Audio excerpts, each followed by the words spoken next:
Hey everybody, Pocket full of stuff. I'm here with Matt Vassau. He is the founder and CEO of Driven Coffee in Chaska, Minnesota, and it's a pretty awesome place. I'm just going to lead with that because I get to go there once a week. Yeah, and check it out. we love having you. Yeah, it's if fun. Nothing else, I love how it smells. Right, it's right. like my favorite thing. Nothing to do with the people, just the smells, right? That's all you're about. Right, Yeah. right. So why is he here, you might ask? Well, we partner with Driven Coffee, and we're going to get to that part in a second. Yeah, for sure. But I want you to tell me, because you're the founder, where does your passion for coffee come from? What's the history there? It's a good question. So I actually started in the technical side of the business. So I was part owner in an espresso services company. Okay. So we would service and sell espresso machines, grinders, brewers, things like that for Starbucks, The Caribou. stuff of coffee. Exactly, Yeah. the technical side of it, like what you can appreciate, right? Yeah, All right. the mechanics behind it, right? So I learned that first, which is pretty unusual for somebody that is in the roasting business, can have a machine background. But the people that we bought that business from started opening up coffee shops, and so I became a partner there, and I started the retail game and getting to know how to actually make really great coffee, how to brew it, how to engage with customers, how to talk about coffee, and so I did all those things, and I was like, the only thing I don't know about coffee is roasting, so I got to get into that. So decided to leave all of it and start from scratch, and I just fired up Driven in 2013, and it was a slow start, but we're really chugging along now, so it's a lot of fun. That's awesome. I know there are some parallels between the beer and coffee industry. You know, it's a beverage, and there are some hardcore nerds out there. Oh, yeah. When it comes to beer, and there's some hardcore nerds out there when it comes to coffee. Totally. Tell me about what makes, obviously your opinion, what makes your coffee stand out from everybody else's? So really, it's how we roast it in the coffees that we select. So similar to brewing beer, I mean, everybody can use these same ingredients, but the way that you actually put them together and the process that they go through is what affects that outcome, right? So what I think really sets our coffee apart is we're super diligent on the front end about getting the coffees that we want. So sourcing them from countries all over the world. We sample roast them like crazy. We blind cup everything, so we don't bring any bias in or anything like that. I like this grower. We'll just buy it. Yeah, right. You taste everything. Exactly. And then from there, we work on profile roasts. We don't rush anything to market. We take our time through the process to make sure it's right. And then one of the small batch. Small batch. Yep. So we roast no more than 25 kilos at a time. So it's a little bit over 50 pounds.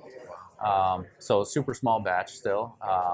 We have a couple roasters going, so we keep cranking out coffee. But and then really, I think the big thing that can set a coffee company apart is really engaging with your customers. Similar to like walking in here, right? You've got bartenders that grab somebody and chat with them, and lead them to the right beer for them. That's gonna be a better experience. So we do the same thing with our web customers, with our wholesale partners, with anybody that'll listen to us talk about coffee, right? So Exactly.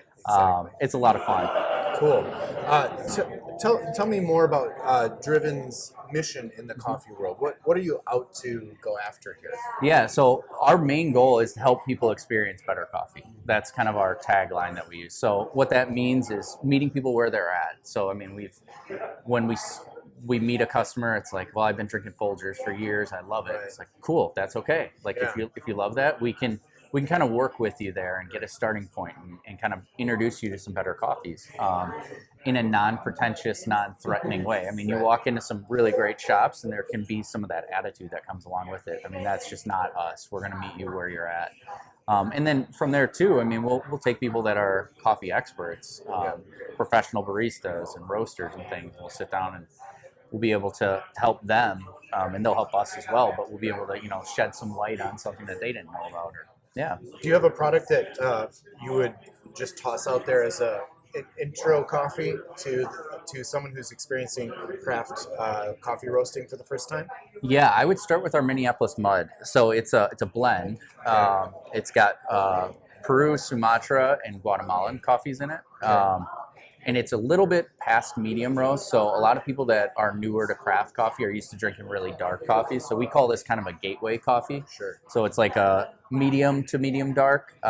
So it kind of has some of the smoky notes that people are used to in something like a Folgers or even some of the Starbucks coffees, right?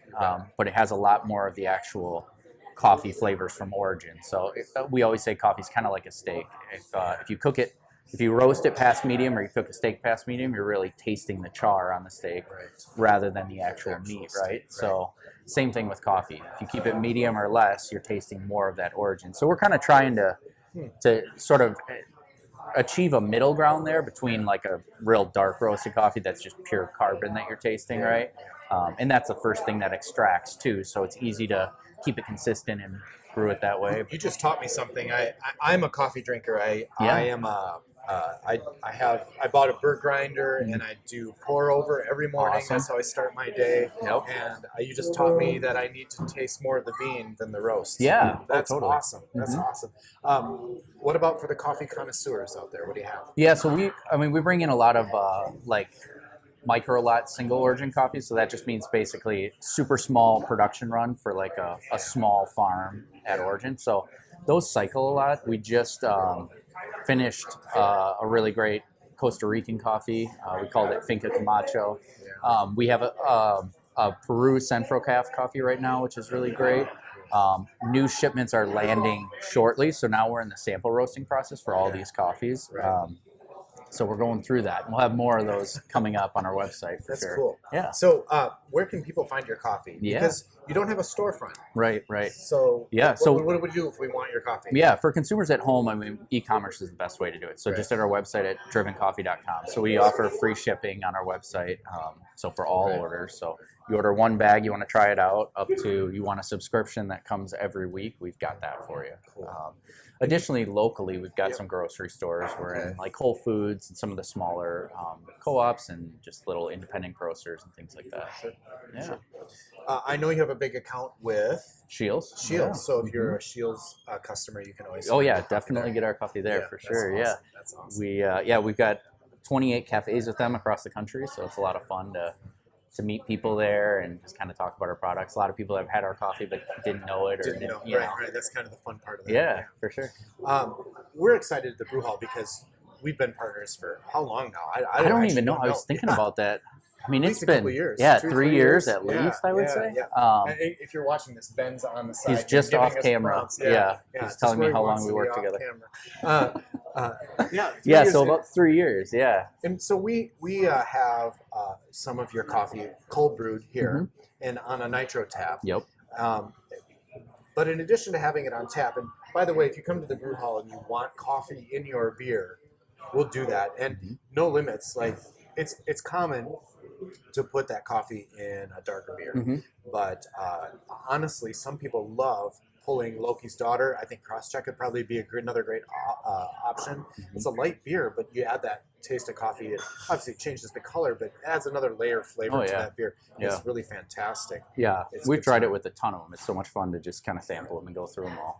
You'd be surprised. Cool. Doing, man? Doing good? Great. Doing good? We have 2 beers here from the Shakopee Brewhall that have your coffee in them. The obvious one is our Velour Pajamas. It's an oatmeal stout. And to throw in a great coffee with a roasty, toasty beer makes absolute sense. It's beautiful. We have a nitro beer with your cold brew nitro coffee on tap. But this might be a surprise, and this is our Crosscheck, a light beer. What do you think coffee adds to beer? Do you have anything that you want to say about that? Yeah, well, I think it complements a lot of the different ingredients in beer, whether it's barley or hops or whatever you're actually mixing it with. I mean, it seems to complement it and set off different flavor profiles. If you've got a malty type beer or something like that, it's going to pull out a lot of those same notes. So it's just going to complement that while giving it just a coffee finish as well. So I think it's pretty subtle, but it's there. Yeah. If you're a coffee fan and you want to bring out a little chocolatiness with the dark beer, or if you're a light beer fan and you just love coffee, both of these are really great ways to go. So another great partnership here with the Brewhall Driven Coffee. Matt, thank you for coming in. Yeah, thank you. This has been great. Yeah, thanks. All right.